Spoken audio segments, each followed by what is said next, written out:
The president made those comments over the weekend, Stephen. He was asked about the possibility of a recession. He didn't necessarily say no. The markets didn't love it. They sold off today. Of course, the tariffs are hanging in the background as well. The president keeps talking about some short-term pain. How much short-term pain should the American public be ready to be hit with potentially? Well, I think the right way to think about this, Blake, is we inherited 4 years of economic catastrophe from the previous administration. All net job growth for the previous 4 years went to foreign-born workers. What little economic growth did occur was the result of government hiring, which was driving inflation. Of course, we had record inflation in the economy for 4 years. American energy was shut down. Energy prices exploded. Regulation strangled innovation and hiring all across the country. And then on top of that, you saw the massive outshoring and outsourcing of American jobs to foreign countries, Canada, Mexico, China, and so on. And so President Trump is now taking the necessary steps to pull our economy out of these multiple crises that he inherited. By definition, there's going to be a transition period to tame inflation, bring our factories back, which are now, you have hundreds of companies announcing because of the tariffs. How long is that transition? transition? United States of America. Yeah, how long is that transition period? Because I heard you, blame the prior administration off the top, and I've heard a transition period, and I guess it goes back to the same question, Stephen, of how long should the American public be prepared to wait?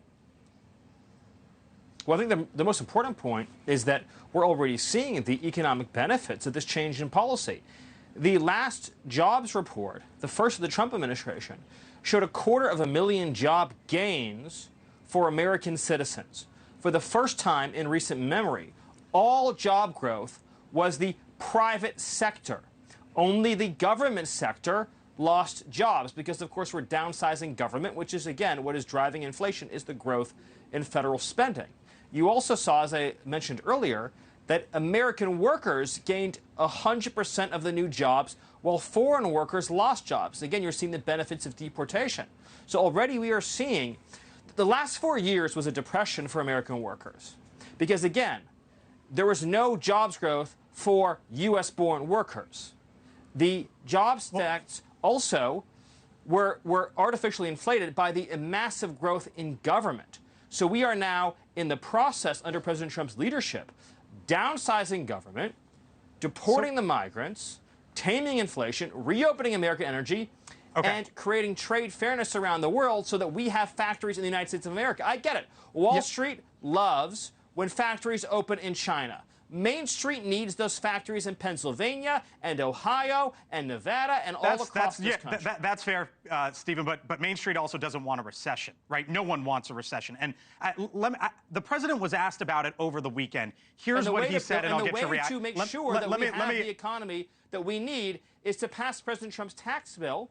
I'm going to get there. Democrats uniformly are saying they're going to oppose. That tax bill is the single best thing that could happen for our economy, Blake. I'm going to get there in a second. I want to, just for our audience here on NewsNation or those listening to us on SiriusXM, to hear what the president said over the weekend. I'll get your reaction on the other side. I hate to predict things like that.